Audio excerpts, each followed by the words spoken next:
Extras. Allowing Rainbowdash to be taken as a henchman for the leadership feat was pretty unusual, but as I suggested in episode 30, I rule of cooled it. Little One really wanted to ride Rainbowdash into battle, yet didn't have the animal handling skills to manage even a moderately trained exotic animal like her. We figured taking the leadership feat, which he wanted anyway, either for Chrysanthemum or to lead an army of orcs in the future, the feat would be a reasonable cost for some ability to direct the giant hexapedal horse in battle. She's not especially intelligent, and only moderately trained, but it helps that her Shadowfell upbringing makes her nearly fearless, or, at least, she's unlikely to be panicked by many kinds of monstrous and supernatural junk that adventurers encounter. The feat doesn't allow Little One to mind control her or anything. In a fight, he shouts orders and she gets the very general idea, like trample in that direction or run away. But that's pretty good for no animal training, and his control will improve further as he does master the animal handling skill. RBD's stats are hard to compare with a normal henchman, though. It led to constant fudging of rules. For example, normally Little One's henchman would have to be at most 2 levels below him, like Mora is 2 levels below Angel. But what's a level for a huge beast? Rainbowdash has like 19 hit dice, but none of them are class levels, and you get 3 or 4 generic animal hit dice per point of challenge rating. If anything, her challenge rating is lower than that of the highest level henchmen RPCs can recruit with leadership. And how does she advance? 1 hit die is worth much less than Mora's next bard level. But gaining the full 3 hit dice per level as the party goes up would make the horse ridiculous very fast. Well, more ridiculous. So I was basically making up rules as we went along. But there was always the prospect that Little One would change his henchman to someone else later, demoting RBD to a normal mount once he had the skill to control her. I do find it funny how much my image of Rainbowdash in armor looks like an Imperial AT-AT. That wasn't intentional. In fact, I like her innocent-looking face, but I had to cover it up because they gave her Face Crusher's helm, the one with plus 2d6 charging damage. That's part of why her trample does so much damage. I ruled that the helm works on that, even though weaponized magic hooves or whatever would not add to the trample attack. And if anyone's wondering what happened to her coloration, which was majority dark when they first found her, that's not an art error. She just hadn't been groomed in a long time. If ever. I think it's pretty clear to anyone familiar with the tale of the Seven Samurai, in any of its many forms, that the goblins of Gruel and their plight are largely based on those poor rice farmers, who toiled year-round in the rice fields knowing their harvests would all be taken by the unstoppable bandit horde. Although I was aiming for some sympathy, enough that hopefully they wouldn't attack the poor goblins. I wasn't really aiming or expecting to set up the actual Seven Samurai scenario. It'd be pretty weird with orcs, 'cause they wouldn't give a rat's ass about the village being protected. If the orcs won, they'd be like, "Yeah, that was awesome!" and then, like, leave. I guess if it was harvest season, they'd probably grab some bags of rice, but most orcs probably wouldn't even bother getting revenge on the goblins. Most of them would be a little fuzzy on what the farmers did wrong. I mean, they set up a cool fight, and then we won. Okay. I'm sure it crossed their minds, but the players didn't really debate trying to start something major. Then again, they didn't see any orcs anyway. On the other hand, they were actually very generous to the more helpful goblins, recognizing how poor they were, that they had hardly any metal tools. The PCs gave away a bunch of spare knives, masterwork daggers. They tried to give away other weapons too, but the goblins, though they weren't about to object, clearly weren't interested in having big, serious weapons around. And it seemed like they were reluctant to journey out looking for someone who they could sell to, even though a masterwork longsword is probably worth more than everything in 3 villages put together, not counting the land itself and their water buffalo. I don't think I sang anything in the actual session, but I certainly described it at the time. And for the video, I really wanted to do something for it because the planting song does so much to humanize the farmers. It's hard to think of them as just goblins when they do something that is so pastoral and real. So I listened to a few different rice planting songs on YouTube, and they weren't exactly what I wanted. But I took a little inspiration from them, and I think I managed to make something slightly exotic sounding. The chorus to the traditional goblin planting song, Tan Gon Tan, is really complex. Translated, it goes, "Ah, rice, precious rice. Ah, rice, pretty rice. Ah, rice, tragic rice. Ah, rice, precious rice." Beyond those words, the song leader will often fill in whatever local lyrics he or she likes, or even ad-lib about recent tragic, joyful, or funny happenings.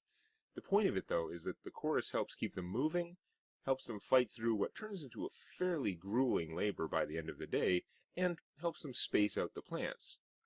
So the idea is you reach back and grab plants from your satchel during the long vocalization, then in the chorus, children and the elderly usually plant on the word tan, so twice each triad, while the more able-bodied farmers plant on all three words. When forming a line in the morning, they intersperse the slower planters with the faster ones, so the dense rows and the less dense rows of plants even each other out in terms of root space. All this bearing in mind that I know essentially nothing about rice farming, except that after planting, you flood the fields, and as long as the water isn't too deep, the rice can survive and grow, while many forms of insects and weeds can't get at it. Though I could have that wrong too. So our heroes got along pretty well with most of the village elders, old goblins who were generally pretty chill. But I like how Hob, the second village elder, was so concerned that he hedged his bets, both claiming that they have nothing worth stealing, and somewhat exaggerating the degree to which Gruel's de facto leader, Untor, could possibly care about protecting his village. I mean, overall, the orcs offer pretty good protection against random monsters. But if something is taking out your village right now, unless a few orcs are literally passing by at that moment, they aren't going to save your town. Though you'd be damn well sure they'll avenge it. There was one other thing about the Orcs of Gruel, though, which came up in something of a recap moment at the start of the next episode. Though looked down upon by the Desert Orcs, Untor's boys fight all kinds of monsters from the mountains and from all over the province. But if you were paying attention, you may have heard me say they used to fight Kuatoa and Verandi. Used to? You'd think the Orcs would love fighting KTs. They should be way tougher opponents than the Vistrians overall, and the Orcs have to have heard of monitors. Could they be scared of them? Even if that is rational, it just doesn't sound right. Did the Trouts evacuate the disputed lands so quickly after the peace treaty that it would be past tense already as the players passed through? Pretty dubious. Well, it's not well known, but the fact is most Orcs have been convinced not to go looking for monitors. How? Some years ago, Emperor Kulrov made clear that he was tired of hearing about the constant failures of Verandi, which, despite the Blitzkrieg invasion over 150 years ago, had turned into an absolute quagmire from the Diluvians' perspective. In the early years, they suffered massive losses due to the Dragon Viserys and the surprising Lauric counterattack led by Crystalfoot. Even after they removed those obstacles and regained control, they were bogged down spending far more resources, far more manpower than they ever intended to hold on to what they considered a simple buffer zone against the determined Vistrians, the Ankegs, and other random monsters, and of course, orcs.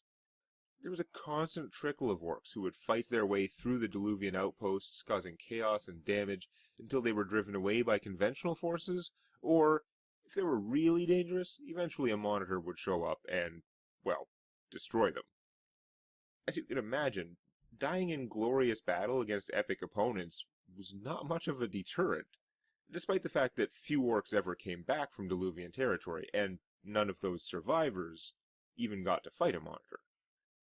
Orcs kept coming periodically, killing KT soldiers who, remember, are not used to taking a lot of casualties because they normally use masses of aquatic slaves as cannon fodder. That's why this prolonged land war hurt so much, because actual Diluvian citizens were the ones being injured and dying up on land. So, after this pronouncement, the head of the Blood Mountain Monastery delivered an order to his monitors. They would take charge of the Randy Orc problem. The Orcs want monitors? Fine. They would engage the Orcs. But there would be no glorious battle. The orders, much reviled by the monitors themselves, were that they would deal with Orcs in such a manner that they would no longer want to fight. The monitors of Blood Mountain, in particular, are known for combining sorcery with their martial prowess. Well now, they were under orders to only engage from range, to keep their distance, harass, even slaughter the marauding Orcs in their sleep. And to make sure the message got across, they would leave maimed survivors to crawl home and spread the word of how they'd never even got a swing at the enemy. These monitors were under orders to make sure the Orcs knew they were merciless, honorless, undefeatable, and yet not even remotely fun. Most of the monitors hated doing it. They have a different view of battle than the Orcs do, but they still love the thrill of combat. They each very much want to do things their own way. That's part of how they became so strong. However, the deadly KT monks are also renowned for following orders, often to the letter, but when given no leeway, they do as they are commanded. And it worked. Very few Orcs dare to attack the Diluvian forces anymore, and virtually none of them even seek to fight the monitors. Rather, sticking near the porous borders of their own province, trying to cause a little damage and not get caught. A level of trouble which is more acceptable to the Callous Empire. If you've listened this far and want to keep up with any funny or interesting junk I post, make sure to follow me on demonac.tumblr.com, on facebook.com/demonacagc, or on Twitter @TailsDDC. If you want to join the dozens of greatly appreciated patrons in supporting my channel directly, you can chip in at patreon.com/demonac. Every contribution is appreciated, but if you donate even $1 per month, you can now download an MP3 of the TDDC Orc theme, first heard in episode 30. That and the Vampire King theme are both available as a little thank you for all the patrons who've helped me afford actual modern video editing software. Of course, one of the best and cheapest ways you can help out is to share TDDC and the new mini-tales with any gamer or non-gamer friends who you think might enjoy them. And don't forget to like these videos.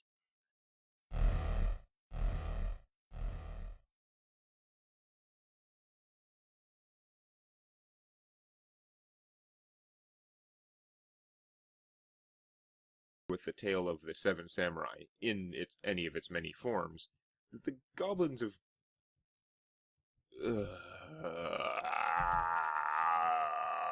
apostrophe...